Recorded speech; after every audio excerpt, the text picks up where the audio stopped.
Dans les profondeurs scintillantes de l'océan, où la lumière du soleil dansait sur les vagues, vivaient trois amis inséparables.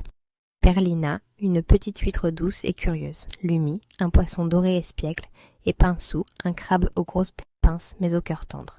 Chaque jour, ils s'amusaient ensemble, jouant à cache-cache dans les récifs coralliens, poursuivant les bulles des vagues et inventant de nouvelles aventures. Mais aucun d'eux ne savait qu'un événement extraordinaire allait bientôt bouleverser la vie de Perlina. Un matin, alors que Perlina ouvrait sa coquille perlée pour filtrer l'eau fraîche de l'océan, un minuscule microbe invisible s'infiltra à l'intérieur. Au début, elle ne sentit rien, mais bientôt une sensation étrange commença à la déranger. Elle frissonna et murmura « Oh, quelque chose ne va pas !» Lumi, qui nageait à proximité, remarqua son air inquiet et s'approcha immédiatement. « Perlina, tu as l'air fatiguée, que se passe-t-il ?»« Tête !»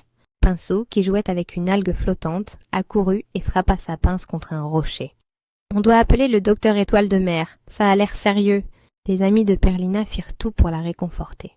Lumi lui racontait des histoires drôles sur les créatures des abysses, tandis que Pinsou soufflait des bulles pour la distraire. Mais rien ne semblait soulager son inconfort. Perlina savait qu'elle devait faire quelque chose elle-même. Elle se concentra et commença lentement à sécréter une substance douce et nacrée pour recouvrir le microbe gênant. Jour après jour, elle ajouta une nouvelle couche autour de l'intrus, jusqu'à ce qu'elle ne ressente plus aucune douleur. Un matin, Lumi et Pinsou revinrent voir Perlina. Cette dernière, l'air mystérieux, leur dit « Je crois qu'il y a quelque chose d'étrange en moi. » Elle ouvrit doucement sa coquille, et soudain une lueur argentée s'en échappa. Lumi s'exclama « Une perle, une magnifique perle brillante !» Pinsou en resta bouche bée. « Comment est-ce possible ?» Perlina éclata de rire. « Vous vous souvenez de ce microbe ennuyeux ? Plutôt que de le laisser me blesser, j'ai décidé de l'entourer de douceur. » Et il s'est transformé en une merveille. Depuis ce jour, tous les habitants de l'océan apprirent que les difficultés pouvaient se transformer en trésors si on les affrontait avec patience et espoir.